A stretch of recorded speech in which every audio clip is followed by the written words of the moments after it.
Finally, my name's Tanya. I work for Cisco. I'm not here to disagree with anything, but I've always had a lot of people, especially Muslims, well, not a lot of people, just Muslims, always telling me, because you're a Catholic, you're going to go to Jahannam, but we're Muslims, you need to convert and you will go to heaven. According to me, I'm a good Catholic. I try to be a good Catholic. I don't intentionally commit sin. But does that mean because I'm a Catholic, I'm going to go to hell, and if I'm a Muslim, I'm going to go to heaven? Sister asked a question that many of her Muslim friends say, because she's a Catholic, because she's a Christian, she will go to hell. That is it true that because she's a Christian, you will go to hell? Sister, according to me, if you're a true Christian, if you truly follow the teachings of Jesus Christ, peace be upon him, inshallah you shall go to Jannah. Okay. But if you truly follow the teachings of Jesus Christ, peace be upon him, Jesus Christ, peace be upon him, said, seek ye the truth and the truth shall free you. Correct? Now, what you are following, I don't know. Are you following your church or are you following Jesus Christ, peace be upon him? If you are following your church, the chances of going to Jannah is very high. If you are following Jesus Christ, peace be upon him, inshallah, you shall go to Jannah. Now, if you read the Bible, there are sayings of Jesus Christ, peace be upon him. I don't know how much you are well versed with the Bible. Now, all the sayings of Jesus Christ, peace be upon him, are in red letter. Are in red letter. Yeah. Sister, do you believe Jesus to be God? Well, I'm a bit confused about that, so I'm not going to get into that. No, I'm asking yes or no. Well, confused God. No, it's not confusion, but I don't want to answer something I don't know. And it's not funny. I'm not saying you know or not.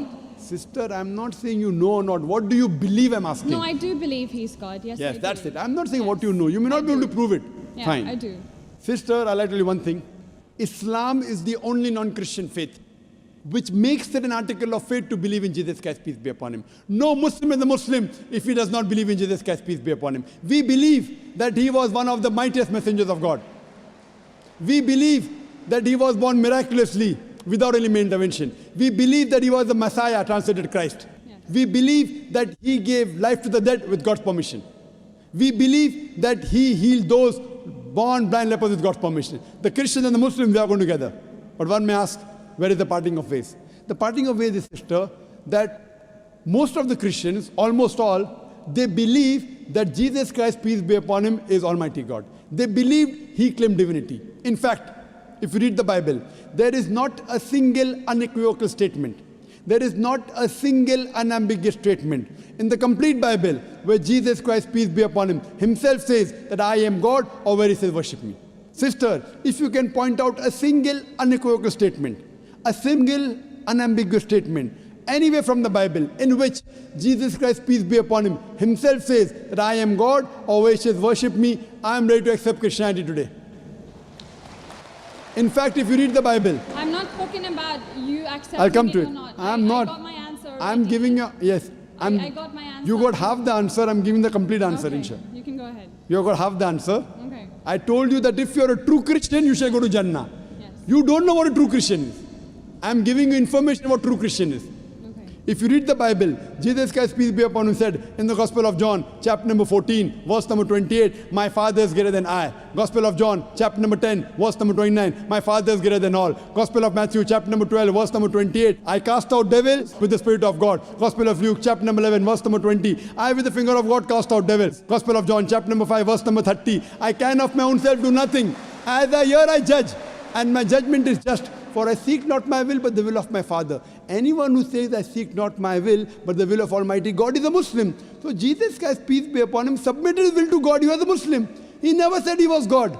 It's clearly mentioned in the Gospel of John, chapter 14, verse number 24. Jesus Christ, peace be upon him, says that the words that you hear are not mine, but my Father's who has sent me. And it's clearly mentioned in the book of Acts, chapter number 2, verse number 22. Ye men of Israel, listen to this. Jesus of Nazareth, a man approved of God amongst you by wonders and miracles and signs, which God did by him, and you are witness to it. So Jesus Christ is a man approved of God amongst you by wonders and miracles and signs, which God did by him, and you are witness to it. So from the Bible you come to know that Jesus Christ was one of the most beloved messengers of Almighty God. We love him, we respect him. Do we follow his teachings? if you compare what Jesus Christ, peace be upon him, said in the Bible, I told that yesterday, that we Muslims, we follow more of the teachings of Jesus Christ, peace be upon him. Jesus Christ, according to the Gospel of Luke, he was circumcised on the 8th day. We Muslims are circumcised, most of the Christians aren't. Jesus Christ, peace be upon him, said, you have to follow each and every law. Gospel of Matthew chapter 5, verse number 17. Everything of the Old Testament, you can't break one law or dot or a tittle. As I mentioned in my speech, it's mentioned in the book of Deuteronomy chapter 14, verse number 8, in the book of Isaiah chapter 65, verse 2 to 5, and the book of Leviticus chapter number 11, verse number 7 to 8, that you should not have pork. We Muslims don't have pork, but most of the Christians have pork.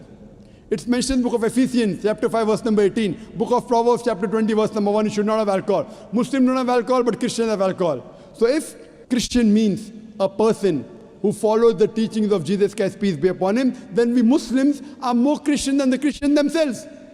So if you become a true Christian and truly follow the teachings of Jesus Christ, peace be upon him, said in the Gospel of John, chapter number 16, verse number 7, it is expedient for you that I go away. For if I go not away, the Comforter shall not come. For if I go, shall I send him. It's mentioned in the Gospel of John, chapter number 16, verse number 12 to 14. Jesus Christ, peace be upon him, said, I have many things to say unto you, but ye cannot bear them now. For he, when the Spirit of truth shall come, he shall guide you unto all truth. He shall not speak of himself. All that here shall he speak. He shall glorify me. Verbatim quotation from the Bible, King James Version. So Jesus Christ is prophesying about the coming of the last and final messenger, Prophet Muhammad, peace be upon him. If you're a true Christian, if you truly believe in Jesus Christ, peace be upon him, you have to believe in the last and final messenger, Prophet Muhammad sallallahu alaihi wasallam. So if you're a true Christian, you'll believe in Prophet Muhammad, and inshallah you shall go to Jannah. Hope that answers the question, sister. Thank you.